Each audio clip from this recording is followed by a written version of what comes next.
овој блог го започнуваме со нов разговор во студио на една тема која што е многу важна затоа што во ова наше секојдневие, во време на социјални мрежи, совети од пријатели, буквално од сите страни кои што ни пристигнуваат во однос на исхраната, што треба да јадеме, што да избегнуваме, што е правилно, а што не. Навистина ни треба совет од професионалец, токму затоа во студио имаме и нутриционист. Да, имаме човек кој што на свој разбирлив, практичен и ненаметлив начин успева некако нутриционизмот да ни го доближи малку поблиску, но морам да кажам секако и наш колега, препознатлив глас на оние кои што наместо телевизија наутро обожаваат да слушаат радио од утринската програма на Антена 5. Добро утро и добре ни дојде. Добро ве најдов. Јас некако ми се погоди така повеќе да доаѓам во МТВ, уште од како работев пред 20 години тука, нели? Во радиото, нели? Тогаш не ни доаѓав наваму и сега веќе ги запознав и овие ходници. Ета прилика после 20 години. Кога го договаравме интервјуто, нашата идеја беше малку да навлеземе поопшто, да не одиме со една конкретна тема, односно малку повеќе да поразговараме за тоа што го правите вие како нутриционисти, советите, како тоа допира до луѓето и така натаму и така натаму. Хајде да почнеме поред колку луѓето денес навистина ги слушаат препораките на нутриционистите, а колку повеќе се водат од трендови информации на интернет. Кој е вашиот генерален впечаток? Па прво трендови. Значи прво тоа што кажуваат, не знам, инфлуенсери, денеска тоа е многу нели во тренд да се следи нешто што прави некој инфлуенсер, посебно ако има доста следбеници, ако е доста уверлив на социјалните медиуми, нели социјалните медиуми даваат шанса секој да се изрази како сака. И филтер горе-доле нема. И прво почнуваат со тоа што ќе каже некој што, да речеме, вежба, изгледа подобро и сметаат дека кога ќе го реплицираат сето тоа кај нив дома, дека истите резултати ќе ги добијат. Без да сватат дека секој човек е различен и дека не може баш нели истото да го имаме како одговор нели на храна или не знам на начин на вежбање или што и да е. Значи прво почнуваат од трендовите, тоа што го слушаат како црно и бело на интернет како информација. После кога ќе видат дека не функционира тоа така, па после можеби ќе се свртат и кон нутриционисти, ама прво Инстаграм и Фејсбук и ТикТок се првите учебници. Так. Таму има навистина многу видеа, преплавени сме со информации секојдневно, што е добро, што не е добро. Меѓутоа ме интересира според вашето искуство, кога луѓето бараат совет од нутриционист, да биде тоа стручно, дали навреме кога сакаат да ги променат своите навики или во момент кога имаат веќе и здравствен проблем? Најчесто второто. Значи, кај нутриционисти, јас тоа кажувам, многу ретко доаѓаат луѓе кога чисто за да ги променат навиките во исхраната, што е сосема погрешно. Доаѓаат кога веќе нешто почнува да не е во ред, или покачена тежина, или веќе нарушено здравје, посебно нели постарите лица. И тогаш доаѓаат кај нутриционист и обично сметаат дека нели веднаш може да се реши целата ситуација. Во секој случај има и такви кои што доаѓаат посебно, да речеме, од помладите генерации кои доаѓаат превентивно, чисто да се информираат, да добијат инспирација, меѓутоа тие се многу мал процент.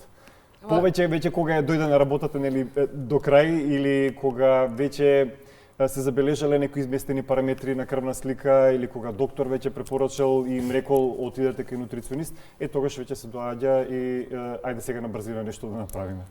А кои се најчестите прашања што ги поставуваат луѓето и за кои што се интересираат? Можеме ли да издвоиме неколку?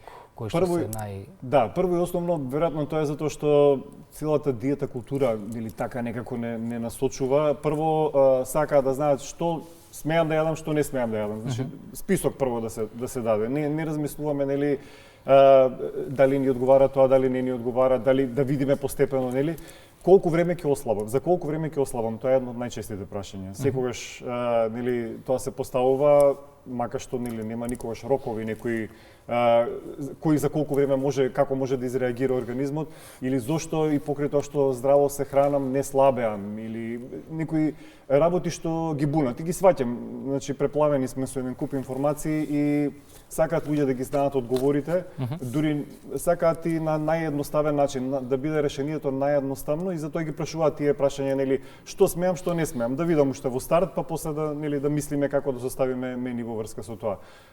Затоа, нели, тука е нутриционистот да објасни дека ни една крајност, ни друга не е добра, дека можеби тоа што мислеле дека не им одговара, напротив, било добро за нивната ситуација. Така. Што мислите, што најчесто ги збунува луѓето во однос на комбинирање на храната и правилниот начин на исхрана, всушност, кој не треба да биде краткотраен, туку да стане дел од животниот стил и навика? Ги збунуваат тоа што спомнав претходно, информациите од интернет. Значи, денеска една храна е супер храна, утре веќе е отров, нели? И тоа од една во друга крајност се оди. Ги збунуваат премногу правила. Еве, јас на пример имав едно видео за пазарење, купување од пазар. Еден куп пораки добив колку се прскани овошето, зеленчукот. Јас морав да објаснувам дека да речеме штетата, ако може да се нарече така, е многу помала од колку бенефитите што ги имаме од редовно консумирање зеленчук и овоше. На крај краишта денеска секоја храна е на некој начин третирана или преработена или прилагодена и живееме во такво време, не можеме да одиме во крајности. И сега знам дека многу големи се забуните во однос на исхраната, посебно еве сега нели знаеме дека сега брзо во Америка беа објавени правилата за исхрана, препораките за американците што ќе важат од сега па до 2030 година, што уште повеќе ги збунија луѓето, затоа што едни се правилата што ги пишува во документот, други се како во таа пирамида една што ја објавија, што сега е превртена и која што ги става на прво место, например, месо, јајца, путер, што не сме биле навикнати до сега да ги има во пирамидите, на горните делови од пирамидата. А кога ќе се прочита во самите правила, што никој не ги чита, нели реално, забележуваме дека правилата се остануваат како од претходно слични. Дури да речеме еве житарките на таа нова пирамида се ставени скроз на дното, значи не треба да ги јадеме со други зборови или треба да ги избегнуваме. А кога ќе се погледне во самите правила ќе видиме дека тие според порциите што се предвидени се на високо ниво ставени. Значи уште од тука имаме разидувања, а не па кога луѓе ќе почнат да ги следат и другите информации на интернет и затоа после не знаат што треба да се комбинира, кога треба да се јаде или не знам, големи забуни и на крај краишта завршуваат со тоа што се предаваат од тоа да следат некој поздрав начин на исхрана. Така. Колку може да биде ризично кога сами си креираме режими и диети без доволно знаење, без професионален совет и која е најчестата грешка што ја правиме? Не случајно го поставам ова прашање, нутриционизмот е цела наука, но за жал и нутриционизмот е фрлена дамка поради интернетот, поради тоа што сите можеме да си кажеме свој став и свое мислење за одредена храна, внес на калории и така натаму и така натаму. Меѓутоа, нутриционистите не поаѓаат лично од себе, туку поаѓаат од наука. Како можеме овој момент да го излечиме, ајде така да кажем, едноставно до луѓето да доаѓаат вистинските совети, бидејќи тоа што одговара на мене, на мојата крвна слика, не значи дека имам потполно право да го пренесам на другите. Јас можам да кажам свој совет или слично, меѓутоа каде е тука нутриционистот, колку тука се изгуби нутриционистот низ интернетот? Многу, затоа што луѓе преземаат на своја рака и можеби да речеме еве во прво време и нема да почувствуваат некои големи промени. Еве јас ќе се кажам мој пример, пред да почнам со нутриционизам, исто тоа често пати го спомнувам дека експериментирав со многу диети. Дури едно време мислев и дека доста нискокалорична диета мене баш ми одговарала, додека не дојдов до тоа да имам и кога погледнав нели една детална крвна слика со еден баш опширен панел направив, кога видов дека еден куп параметри се изместени. И сега првото прашање беше како тоа се хранам здраво, а има толку последици на таа крвна слика нели што ја гледам. Тоа го наведувам како пример. Од месец-два држење некоја диета можеби нема да има некои последици, меѓутоа на подолг рок може да доведе до дефицити, на пример, кај некого. Зависи нели кој како му реагира организмот. Може да доведе до хормонален дисбаланс, на пример, ако се оди на прениски начини на исхрана, посебно да речеме ке млади жени, еве сега се применува интермитентен пост, на пример, пост од 16 часа без јадење. Го применуваат сите, затоа што сметаат дека тоа е вистинскиот начин, таа е формулата, нели за слабење или не знам зашто. Ако се примени тој, на пример, млади девојки или млади жени ако го применат, може баш да настанат кај нив сериозни хормонални пореметувања. Тоа е нешто што никој не го кажува, или тие екстремни диети, екстремни вежбања, кога се оди во екстреми како што некој инфлуенсер вежбал. и потоа доаѓаат со последици, например со нарушен циклус од неколку месеци, после уште потешко тоа се враќа, или луѓе кои што биле долго време на кето диета, па се префрлиле наеднаш после на повеќе јаглихидрати по организмот им реагира како да се диабетичари.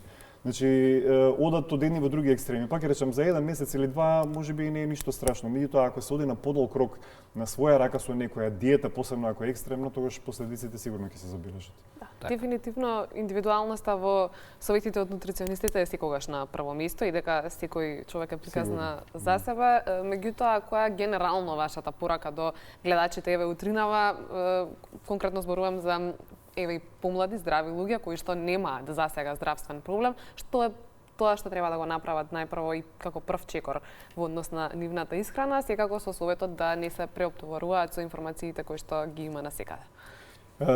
Ако имаат можност да се консултираат со нутриционист, нели? Ако не, ако имаат сметаат дека имаат доволно знаење да знаат дека еден чија пудинг во денот не ја прави исхраната здрава, нити пак едно парче торта на прослава не ја прави нездрава. Значи, баш и претходно нели спомнавте дека континуитетот во исхраната е тој што е битен. Не мора ништо да се оди во екстрема, еве сега посебно после празниците, нели? Тие читам насекаде за детокси, за исхрана за прочистување од празниците. Уште пак одиме во една голема крајност што ни гарантира дека ќе се откажеме за, не знам, до февруари. Обично така нели траат. Во јануари обично сите одат на вежбање, сите применуваат некоја поздрава исхрана, преекстремно, пренапорно за самиот организам. Ако сега сме јаделе пообилно за време на празниците, сега да се ставиме на сокови 2 недели, тоа е огромен шок за самиот организам. Така што јас прво што би рекол, прво да се има редовни оброци, тоа секогаш го кажувам. Без разлика ние ако јадеме и најздраво, ако правиме огромни паузи од некои 6-7 сати и после се предуваме, губи поента целата работа. Или како што сме навикнати за да заштедиме калории, па цел ден ќе подкаснуваме. Ајде сега една банана, па едно јогурче, па една салатка, исто погрешен начин. Без разлика што тоа си е окей како избор на храна, меѓутоа самиот распоред на оброците со цел да заштедиме нели на калории е доста лош. Така што без никакви екстреми, прво да се стави ред на оброците, после да се внимава секој оброк да биде доволно протеини, доволно јаглихидрати пред се сложени, масти и ќе забележи човек промена. Сега ако на некого нели тоа му е пресложено или премногу нејасно, нормално ќе се обрати кај нутриционист, ќе си добие доволно совети и ќе знае понатаму како да продолжи. Така, да. Така. И сега сосема за крај, забележувате ли разлика во однос на исхраната кај помладите, кај повозрастните генерации, бидејќи сега некако нутриционизмот е подостапен, ете една позитивна работа од интернетот. Так. Се забележува ли разлика? Огромна разлика. Јас секогаш викам, можеби некако ми се налути што ги делам луѓето до 40 и над 40 години, затоа што прво помладите обично се посклони на трендови, на следење на тоа што прават инфлуенсери, нели? Ама од друга страна па и доста повеќе прифаќаат и следат што се случува. Например, кога доаѓаат кај мене помлади луѓе, дури често пати само сакаат да си ја надополнат исхраната, да добијат поголема разновидност и дури кога ќе им предложам некои, да речеме, по-експериментални рецепти ги прифаќаат, немаат воопшто проблем со тоа. За разлика од генерациите над 40 години, Бираат по-традиционален начин. Да, по-традиционален, што мене воопшто не ми пречи, меѓутоа тоа што е малку потешко, што потешко си ги менуваат навиките. Так. Потешко им оди да ги прифатат тие, да речеме, некои нови правила што ќе им се зададат, или сметаат дека страшно е да се оди кај нутриционист, кој знае што ќе ни даде, нели ќе се гладува или не знам што ќе биде, и повеќе некако си ставаат кочинца во однос на применувањето на тие правила. Така што постарите се малку потешки за комуникација, има исклучоци нормално, меѓутоа мислам дека баш поради тоа што не има доволно нутриционисти се менуваат работите. Благодарам, тоа и ни беше целта на ова интервју, секако на конкретна тема ќе те повикаме повторно. Пријатно ти е во студиото, пријатно Супер, да. И нам, така да ќе се видиме повторно за брзо со некоја нова тема. Благодарам. Фала на поканата, се гледаме. За гостувањето.